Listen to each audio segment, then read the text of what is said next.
something that you can finish up within 5 minutes. Don't set 2 hours for it. I promise you that you're going to end up using the whole of these 2 hours to finish up.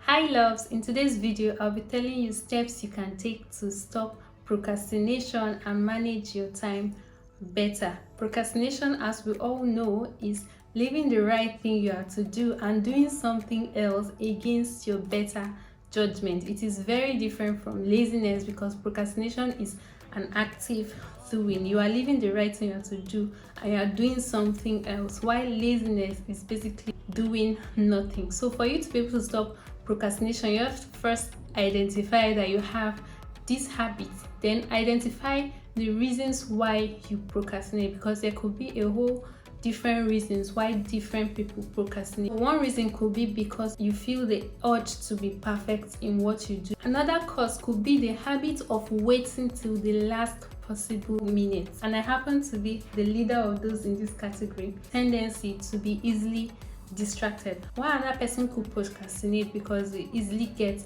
bored of what they are doing. Procrastination sometimes could actually be a sickness. When it has gotten to a very chronic level, then it is advisable that you see a doctor, because it could be due to sickness or anxiety or all of that kind of stuff. I am Uju of Ideal Style. If you're new here and if you're a returning subscriber, welcome back. Do click on the subscribe button, and without further ado, let's get right into the video. One of the best ways to stop procrastination is to deliberately avoid distractions. You know, it can be very easy for you to actually start up something, and then you might just get a beep from your phone and you are like, okay, let me check what my friend sent me just now, and you get stuck on your phone and procrastinate what you're supposed to do. So you have to be aware of what your distractions are and try to eliminate it. If you are serious about what you want to do, you can just put off your phone for just the amount of time, or put it in silence, put off your computer, just anything that's going to distract you from doing what you're supposed to do. It's just ideal that you put it off until you're done, except you're expecting probably a very important call. For someone like me, if I have very important work or editing to do, the wrongest place for me to be is in my room, because my room is very comfortable for me. So once I'm in my room and I'm looking at my bed and all of that, because I really like to sleep, and I'm looking at my bed, there's no way I'm going to finish my work. I'm lying down, I'm doing this and I'm doing that. I'll be doing every other thing apart from reading. In somewhere I can sit on a table, somewhere that looks very much like a place I can work. It helps me work more, achieve more than I should have achieved if I stayed in my room. Get out of the distractions. So this can work for people who get easily distracted. Another thing is for you to start with the bigger tasks, or maybe when you're at your peak, do the most difficult tasks. For someone like me, when I wake up in the morning, I have more strength and more mental clarity, so I always begin my tasks with the most mental tasking of them all, or the most difficult. So when I do them and evening comes and I still have something else to do, and it's something I enjoy doing, even when I'm drained mentally or physically, I'll still be able to do these other things, because they are now smaller tasks and they are now things that I enjoy doing. So it'll be easier for me to finish up, and at the end of the day, I ended up finishing up everything I was supposed to do for the whole day, which would have not been the case if I started with the smaller tasks. One of the best ways to stop procrastination is to learn to break down your tasks into smaller bits and start with the baby steps. Breaking your tasks into little bits is a way of tricking your mind to feel that you don't have too much to do. Focus your mind on starting. Don't think about finishing at the time you're thinking about it. If you have to maybe read a whole book on chemistry, don't say I'm going to be reading chemistry. You could just say I'm going to be reading a page of my chemistry book. Or if you want to do yoga, you could just say, let me get out my yoga mat. This is like trying to trick yourself into starting, and the best thing about this is that once you start, you are already in the process and in the mood of doing it, and you end up continuing going on and probably finishing up.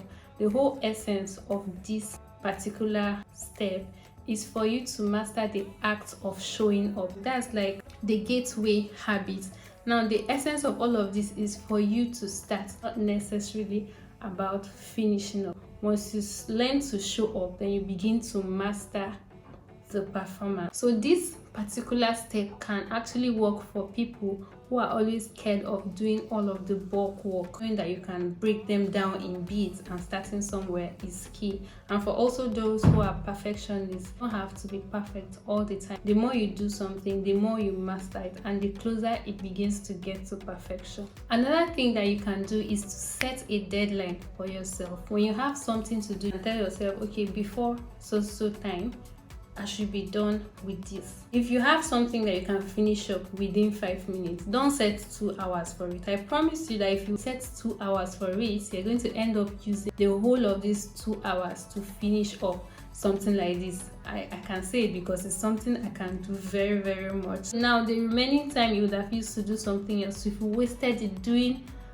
a 5 minutes task. If I have something I can finish up in 2 minutes and I feel I have only 1 minute to do it, I'm definitely going to finish up. Set only the right amount of time that is needed for this work. This can actually work for people who leaves their tasks till the last possible minute. Put yourself accountable to what you are supposed to finish up. If it's not something that is very easy for you, you can get a very supportive friend or a professional that can always review your work when you're done with it. If you have somebody who is waiting to review your work, you'll be more committed and more pushed to finish up. You can also get like time management apps. If you have time management apps, it can tell you when to start your tasks or when to finish and all of those kind of things. Another thing for you to do is to set the mood. If you have something to do, set the mood that can go with what you're about to do.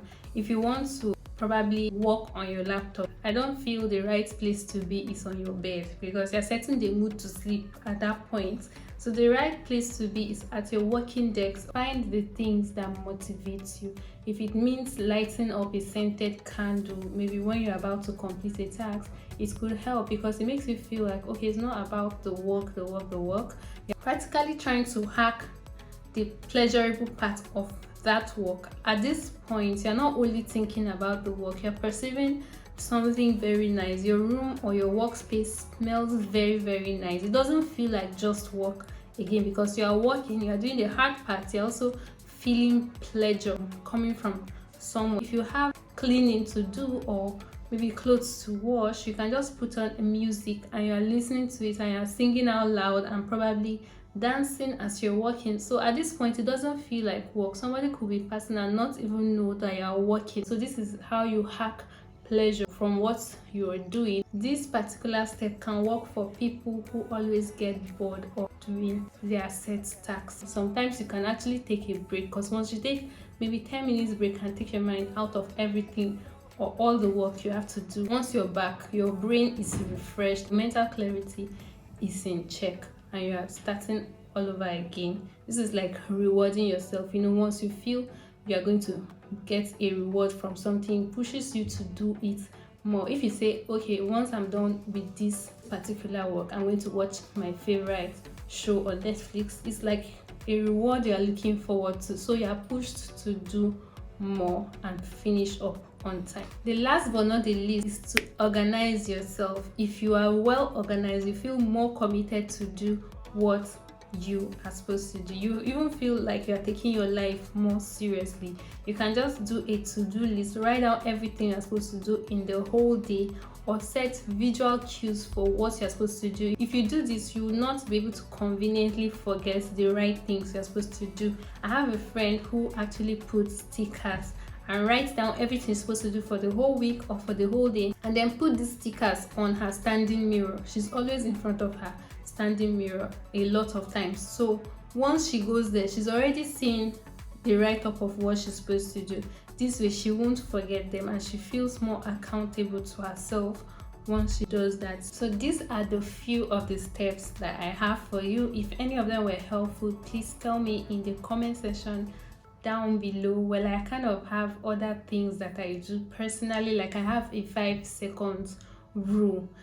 With this 5 seconds rule, if I have something to do, I can just give myself 5 seconds, and I actually do a countdown. I'll just say 5, 4, 3, 2, 1, and I'm up to do it. When I started it was not very easy, but because I felt that I might need to do something very urgently in the future, and if I don't take it seriously, then it might not be working for me. And I decided to take it very seriously, and anytime I do a countdown, I force myself to get up because I want it to always work for me. Something else I also do personally, like if I have 2 tasks to finish up today, and the expiring date for one of these tasks is tomorrow, and the expiring date for the second task is next tomorrow, I'm going to start with the one that is to expire next tomorrow.